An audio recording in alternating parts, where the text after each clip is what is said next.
பொண்ணு யாரையோ கொலை பண்ணி புதைக்கறக்காக குழி தோண்டிட்டு இருக்கா. அப்பதான் அவளே இந்த கொலையை நான் தான் பண்ணேன்னு சொல்லி எல்லாரும் நினைச்சிட்டு இருக்காங்க. ஆனா உண்மையா நான் பண்ணல, ஆனா என் கையால தான் அவன் செத்து போயிட்டான்னு சொல்றா. அப்படின்னு சொல்லி அவ ஒரு ஸ்டோரி சொல்றா. ஒரு ஊர்ல நிறைய வீடுங்க இருக்கிறதுக்கு மத்தியில ஒரே ஒரு வீடு மட்டும் தனியா இருந்திருக்கு. ஆனா அந்த வீட்டுக்கிட்ட போறவங்க எல்லாருமே பயந்து தலையை குனிஞ்சுதான் போயிட்டு இருந்திருக்காங்க. அந்த வீட்டுல இருக்கிற ஹஸ்பண்ட் ஒய்ஃப் 2 பேரும் கல்யாணம் ஆகி வந்ததுல இருந்து இப்ப வரைக்குமே அவளோட ஒய்ஃபை யாருமே பார்த்தது இல்லையா. அந்த லேடி வீட்டை விட்டு வெளியவே வராம இருந்திருக்காங்க. அந்த லேடியோட ஹஸ்பண்ட் மட்டும் வெளியே அப்பப்ப வந்திருக்கிறாரு. ஆனா அவரை பார்த்தும் கூட எல்லாரும் பயந்து போயிருக்காங்க. யாருமே அவர்கிட்ட பேசாம இருந்திருக்காங்க. ஆனா நைட்டு 8 மணி ஆனா மட்டும் ஒரு அலாரம் சவுண்ட் கேக்குது. அந்த சவுண்ட் கேட்டது ஊர்க்காரங்க எல்லாம் ஓடி போய் டோர் க்ளோஸ் பண்ணிக்கிறாங்க.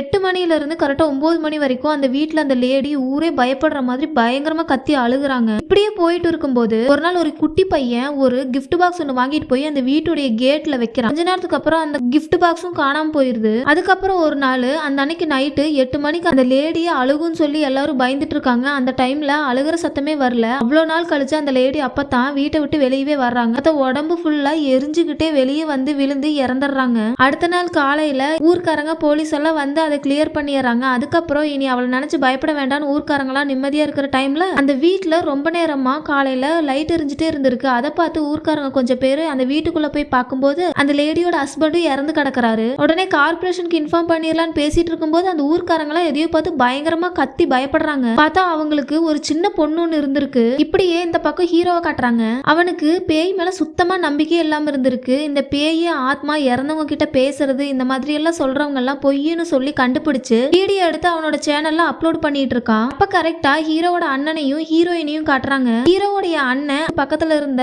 பொண்ணை பத்தி ஹீரோயின் கிட்ட உன்னால ஏதாவது கண்டுபிடிக்க முடியுமான்னு சொல்லி பாருன்னு சொல்லி கேட்கும்போது அவர் ரிசர்ச் பண்ணதுல ஒரு விஷயத்த ஷேர் பண்றா. அந்த குட்டி பொண்ணு இறந்து பேய் ஆயிருச்சுன்னு சொல்லி சொல்றா. கொஞ்ச நாளைக்கு முன்னாடி ஒரு ஊர்ல கல்யாண கோலத்துல போன 2 பேரு அதுல தான் கல்யாணம் பண்ணிக்க போறவர் அவ கண்ணு முன்னாடியே ஆக்சிடென்ட் ஆகி இறந்ததை தாங்கிக்க முடியாம அவளும் அழுதுட்டே வந்து அவ தங்கி இருந்த பிளாட்டுக்கு பின்னாடி இருந்த ஒரு ஆத்துல குதிச்சு இறந்து போயிருக்கா. அவ இறந்ததுக்கு அப்புறம் அங்க அந்த ஆறும் காணாம போயிருச்சுன்னு சொல்லி சொல்லியிருக்காங்க. அது மட்டும் இல்லாம அவளை பத்தி தெரிஞ்சுக்கணும்னு நினைச்சா அந்த அபார்ட்மெண்ட்டுக்கு வர்ற எல்லாத்தையுமே கொலை பண்ணவங்களுடைய ரத்தத்தாலேயே என்ன தொந்தரவு பண்ணாதீங்கன்னு சொல்லி எழுதி வைக்கிறா. அதுல இருந்து அப்பப்போ அந்த அபார்ட்மெண்ட்ல ஒரு பொண்ணு கல்யாண கோலத்துல இருக்கிற மாதிரியும் பாட்டு பாடுற மாதிரியும் சத்தம் கேட்டுட்டே இருக்கணும். அவ ஆசையா வளர்த்தின நாய் கொஞ்ச நாளைக்கு முன்னாடி இறந்து போயிருச்சுன்னு அந்த நாய் அழுகிற மாதிரி சவுண்டும் கேட்டுட்டே இருக்குன்னு சொல்றா. இதையெல்லாம் ஹீரோவோட அண்ணன் வீடியோவை போட்டு கேட்டுட்டு இருக்கும்போது அதை கேட்ட ஹீரோ நான் போய் அவளை கண்டுபிடிக்கிறேன்னு சொல்லி சொல்றான். அப்பதான் ஹீரோவோட அண்ணன் அதெல்லாம் ரொம்ப டேஞ்சர், அவளை பாக்குற எல்லாத்தையுமே அவ கொண்டுறான்னு சொல்லி சொல்லும்போது அப்பதான் ஹீரோ அவளை நான் அவளுக்கே தெரியாம வீடியோ எடுத்துட்டு வர்றேன், வீடியோ எடுத்துட்டு வந்து நம்ம சேனல்ல அப்லோட் பண்ணா எவ்வளவு பேர் பாப்பாங்க, பாக்குறவங்க எல்லாரையுமே அவ கொண்டுருவாளான்னு சொல்லி கேட்கறான். இருந்தாலும் ஹீரோவோட அண்ணன் எவ்வளவு தூரம் சொல்லியும் கேட்காம ஹீரோ போறான். அங்க போனதும் அந்த அபார்ட்மெண்ட்ல பாட்டு சத்தம் கேக்குது.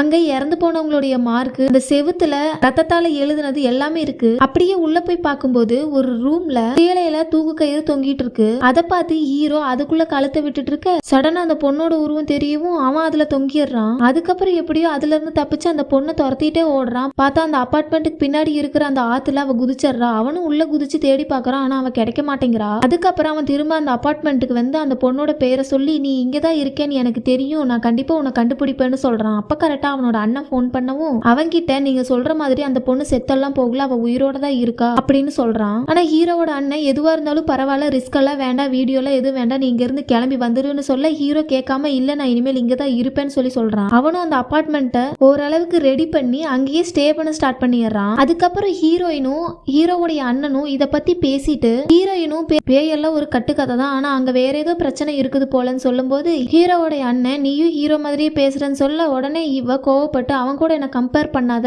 எனக்கு அவனை பார்த்தாலே பயம் அப்படின்னு சொல்றா. எதுக்கு அவனை பார்த்து பயப்படுறேன்னு சொல்லும்போது எப்ப பார்த்தாலும் கருப்பு ட்ரெஸ்ஸே போட்டுட்டு இருக்கான், செருப்பு போட மாட்டேங்கிறான், அது மட்டும் இல்லாம எப்ப பாரு தனியாவே இருக்கான், எனக்கு அவனை பார்த்தாலே பயமா இருக்குன்னு சொல்லி சொல்றா. அதுக்கப்புறம் ஹீரோ அந்த பிளாட்ல இருக்கும்போது அந்த பொண்ணு முன்னாடி வர்றா. ஆனா ஹீரோ பார்க்காம அன்னைக்கு உன்னை ஃபாலோ பண்ணிட்டு வந்தது என்னுடைய தப்பு தான், என்னை மன்னிச்சிரு, உன்னை பத்தி தெரிஞ்சுக்கணுங்கிற ஆர்வம் எனக்கு நிறைய இருக்கு, இருந்தாலும் நீயே சொல்லாம உன்னை பத்தி நான் தெரிஞ்சுக்கணும்னு நான் நினைக்க மாட்டேன், நான் இப்ப இருக்கிறது உன்னுடைய இடத்துல, உன்னுடைய ஃபீலிங்ஸ்க்கு நான் மதிப்பு கொடுக்குறேன், நீ ஏன் எப்ப சொல்லணும்னு தோணுதோ அப்ப சொல்லுன்னு சொல்றான். அப்ப கரெக்டா அவன் முன்னாடி வர ட்ரை பண்ண ஹீரோ அவளை நல்லா ஃபீல் பண்றான். ஃபீல் பண்ணதுல இருந்து அவளை அவனுக்கு ரொம்ப பிடிக்க ஆரம்பிச்சிருது. உடனே அவன் அவளை லவ் பண்ண ஸ்டார்ட் பண்ணிடுறான். அடுத்த நாள் அந்த அபார்ட்மெண்ட்டை கட்டினவர்கிட்ட போய் அந்த பொண்ணை பத்தி கேட்கும்போது அவர் உடனே அந்த பொண்ணு தான் கண்ணு முன்னாடியே தான் குடும்பத்தை இழந்த சோகத்தை தாங்கிக்க முடியாம அந்த அபார்ட்மெண்ட்டுக்கு வந்து அவளும் தூக்கு மாட்டி செத்து போயிட்டா. அடுத்த நாள் காலையில அங்க வேலை பாக்குறவங்க சொன்னனால நான் அவ பாடியை கிளியர் பண்ண சொல்லிட்டேன்னு சொல்ல உடனே ஹீரோ அவ உண்மையாவே செத்து போயிட்டானா, இவ்வளவு நாள் என் கூட அபார்ட்மெண்ட்ல இருக்கிறது யாருன்னு சொல்ல உடனே அவர் பயந்துட்டு ஒரு போட்டோ எடுத்து காமிச்சு இந்த பொண்ணு தான் நீங்க பார்த்ததான்னு சொல்லி கேக்குறான். அதை பார்த்தது ஹீரோக்கு பயங்கரமா ஷாக் ஆகுது. இதுக்கடையில ஹீரோவோட அண்ணன் இந்த பொண்ணை பத்தி எல்லா டீட்டெயிலும் தேடிட்டு இருக்கான். அப்பதான் அந்த சின்ன பொண்ணு ஒரு கான்ஸ்டபிள் வந்து அவங்க அப்பா இறந்ததுக்கு அப்புறம் பாடியை எடுத்துட்டு அந்த பொண்ணை தூக்கிட்டு போயிருக்காங்க. அங்க போய் ஸ்டேஷன்ல வச்சு அந்த பொண்ணை போட்டோ எடுக்கும்போது அந்த போட்டோல அந்த பொண்ணு இருக்கவே இல்லை. அவன் நிக்கிற இடத்துல எதுவுமே தெரிய மாட்டேங்குது. அப்படியே அவனுடைய அண்ணன் நிறைய எவிடன்ஸ் எல்லாம் கலெக்ட் பண்ணும்போது ஒரு 3 பொண்ணுங்களுடைய போட்டோ மட்டும் கிடைக்குது. அவங்களுடைய டீடைல்ஸ் மட்டும் எதுவுமே கரெக்டா மேட்ச் ஆகலன்னு சொல்லி எடுத்து வைக்கிறான் தனியா. அப்ப கரெக்டா இங்க ஹீரோக்கு கிடைச்ச போட்டோவையும் அவன் அவனோட அண்ணனுக்கு ஷேர் பண்றான். உடனே ஹீரோவோட அண்ணனும் ஹீரோயினும் சேர்ந்து இதுக்கப்புறம் அவன் அங்க விட்டா அவனோட உயிருக்கே ஆபத்தாயிரும், அவன் அங்கிருந்து கூப்பிட்டுட்டு வந்துடலாம்னு சொல்லி 2 பேரும் போறாங்க. அங்க போய் கூப்பிட்டா அவன் வரவே மாட்டேங்கிறான். உள்ள போய் பார்த்தா அபார்ட்மெண்ட்டை நீட்டா செட் பண்ணி அவங்க 2 பேர்த்துக்கும் ட்ரிங்க்ஸ் எல்லாம் ஊத்தி வச்சிட்டு இருக்கான். உடனே ஹீரோட அண்ணன் என்ன பைத்தியக்காரத்தனம் பண்ணிட்டு இருக்க, இங்க இருந்து உடனே கிளம்பலாம் வான்னு சொல்லி கூப்பிடும்போது அவன் வரமாட்டேங்கிறான். அந்த பொண்ணு சாகல, அவ உயிரோட தான் இருக்கா, இங்க இருக்கிற பிளட் இந்த போலீஸ் எவிடன்ஸ் எல்லாமே செட்டப். அது மட்டும் இல்லாம நீ சொன்ன மாதிரி பாட்டு சத்தம் கேக்குது, ஆனா எந்த ஒரு நாயும் அழுகிற மாதிரி சவுண்ட் கேட்கல.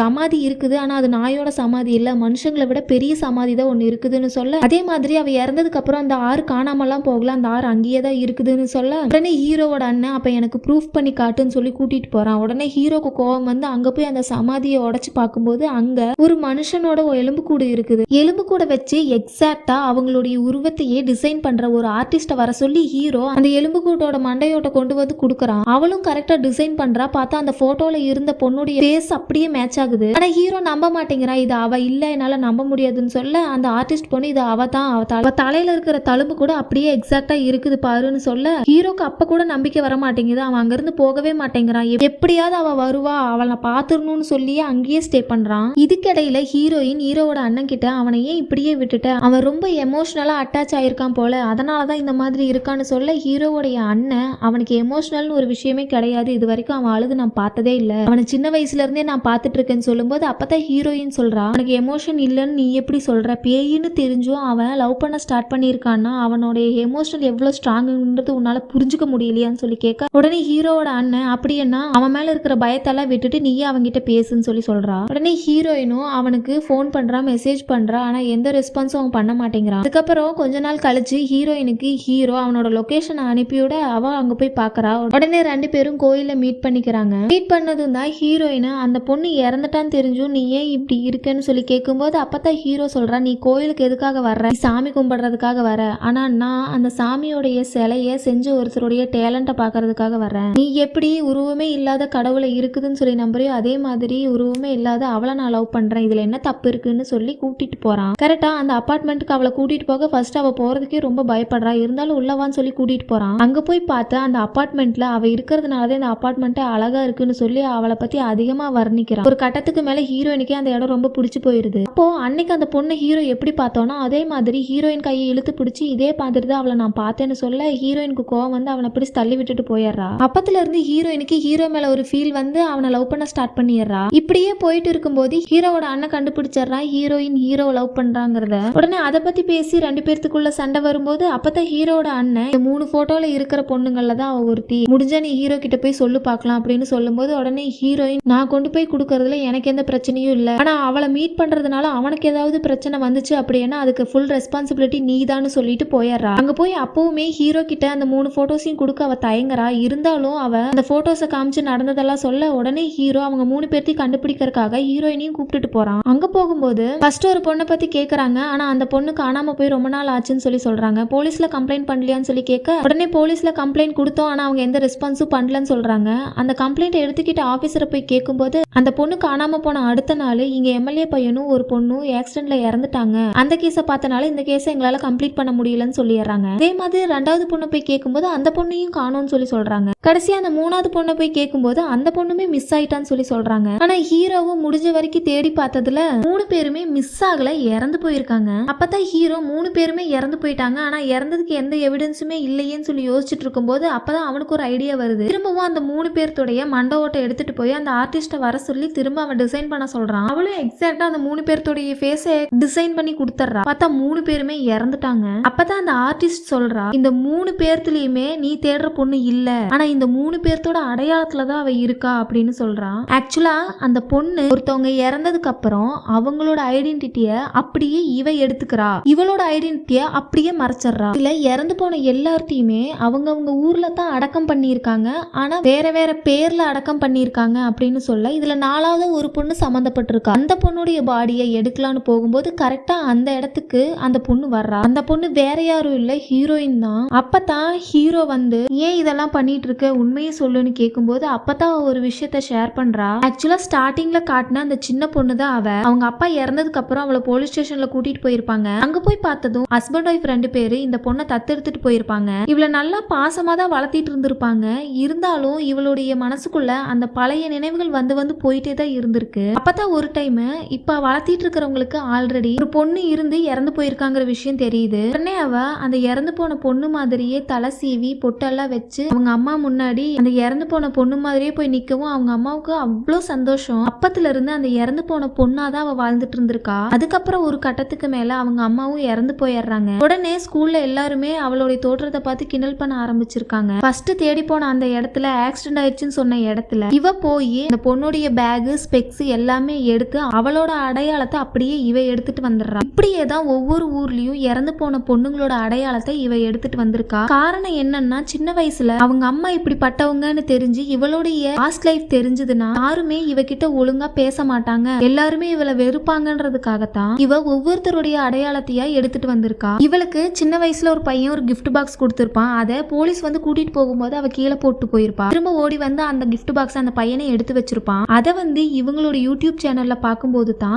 இவனோட அண்ணன் தான் அந்த பையங்கிறத கண்டுபிடிக்கிறா. அதுக்கப்புறம் அவன் கூட க்ளோஸ் ஆகி 2 பேரும் ஃப்ரெண்ட்ஸ் ஆயிருக்காங்க. அப்பதான் இவனோட அண்ணன் தான் இவளுக்கு எல்லாமேன்னு சொல்லி இருந்துட்டு இருக்கிற டைம்ல தான் ஹீரோ மேல இவளுக்கு லவ் வந்திருக்கு. இதை சொல்லிட்டு இருக்கும்போது 2 பேருமே ஹக் பண்ணி அழுகுறாங்க. அந்த டைம்ல கரெக்டா தெரியாதனமா அவ கையில இருந்த கத்தி ஹீரோவோட உடம்புல ஏறிடுது. உடனே அவன் அழுதுட்டு நீ சொன்னது உண்மைதான், உன்னை பார்த்ததுக்கு அப்புறம் அவங்க யாரும் உயிரோட இருக்க மாட்டாங்கல்லன்னு சொல்லிட்டு இறந்துடுறான். உடனே அவ ரொம்ப ஃபீல் பண்ணிட்டு அவனை புதைச்சிட்டு அங்க இருந்து போயிடுறான். அப்பதான் ஹீரோவுடைய அண்ணன் அவனுடைய திங்ஸ் எல்லாம் பேக் பண்ணிட்டு இருக்கும்போது அந்த கிஃப்ட் பாக்ஸ் எடுத்து ஹீரோவுடைய பாக்ஸ்ல போடுறான். அதை பார்த்ததும் ஹீரோயின் ஷாக் ஆகி அந்த கிஃப்ட் பாக்ஸ் உன்னோடது தானேன்னு சொல்லி கேட்கும்போது அப்பதான் அவன் அது என்னோடது இல்ல, அது என் தம்பி, இது இந்த ரூம் எங்களோடது தான், ஆனா இதுல இருக்கிற ஒரு சில பொருள் என் தம்பியோடது, அது எதுக்காக அவன் வச்சிருக்கானே எனக்கு தெரியாது, ஆனா இந்த கிஃப்ட பார்த்துட்டே இருப்பான்னு சொல்ல உடனே அவ பயங்கரமா ஃபீல் பண்ணி அழுகுறா. அப்பதான் காட்டுறாங்க சின்ன வயசுல இவளும் ஹீரோவும் அப்பப்ப பேசிட்டு இருந்திருப்பாங்க.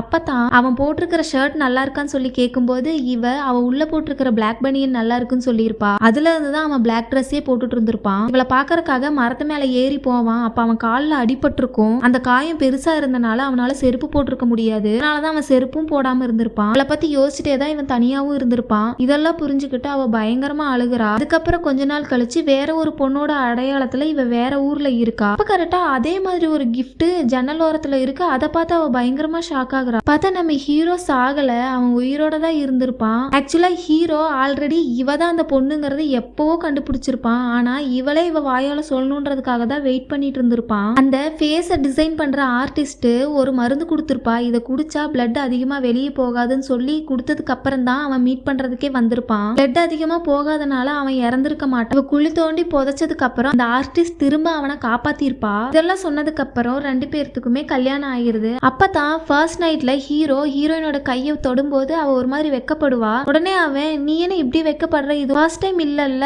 ஆல்ரெடி நம்ம அபார்ட்மெண்ட்ல ஒன்னா இருந்திருக்கோம்லன்னு சொல்ல உடனே ஹீரோயின் ஷாக் ஆகி இல்லன்னு சொல்லுவா. அப்பதான் இந்த சைடு அந்த ஃபர்ஸ்ட் இறந்து போனதா காமிச்ச அந்த பொண்ணு அந்த போட்டோல இருக்கிற மாதிரியே அந்த புறாவோட நின்னுட்டு இருப்பா. அப்படியே செகண்ட் பார்ட்டுக்கு லீட் கொடுத்து இந்த படத்தை முடிச்சிடறாங்க.